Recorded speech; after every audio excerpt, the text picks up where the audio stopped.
want to thank the members of Congress for your inspiring words, and my colleagues, but most of all, I want to thank the Dreamers. You know, I'm often described as a veteran of the immigration wars.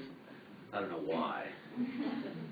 But I have to say, in 2010, I was on the point of despair. I was thinking of leaving the field. I was thinking there's just no way that we could climb the mountain of immigration reform.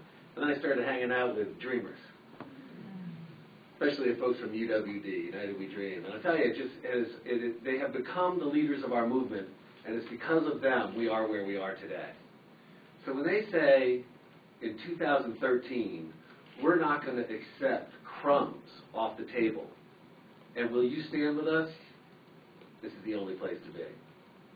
Now look, I get the question all the time. I'm sure many of you are waiting to ask it. Weren't you for the DREAM Act in 2010? What's different now? Well, there's a world of difference now. That was then. That was when comprehensive immigration reform couldn't get through Congress. That was when the DREAM Act was blocked primarily by Republican opposition. And that was when the Dreamers led the way in the fight for deferred action in creating an opening, a political space for reform to be revisited. And now, after an election in which Republicans have been spanked by Latino, Asian, and immigrant voters, they're saying, we got to do something. That's what Speaker Boehner said. Inaction is not an option. So let's do something. Well, here's my suggestion. The Senate passed an important but imperfect bill on a bipartisan basis that has an inclusive path to initial legal status and an eventual and achievable path to citizenship. Right now in the House of Representatives, there are more than 218 votes for a similar bill. So when I hear about Hastert rules and piecemeal and all this process mumbo-jumbo, it's like, give us a vote, dudes.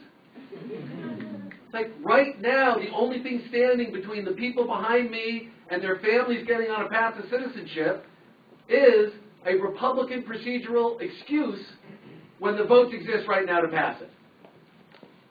So yeah, 2010, we were fighting for what we could get. And in 2013, we're going to fight for what we can get and what we have earned and what the Dreamers have led us to earn. Look, the best you can say about the Republicans is like, well, are they doing something? Yeah. They're climbing out of the Stone Age into the Middle Age. And I want to be the first to congratulate them. But the challenge is to enter the 21st century and modernize our immigration system so we get one that's workable and humane, that reflects our values and serves our interests. You don't like the Senate bill? Come up with your own version. But it's got to be comprehensive, it's got to have an inclusive path to legal status, and it's got to have an achievable path to citizenship. And I stand with the Dreamers to make sure we don't stop until we get it. Thank you.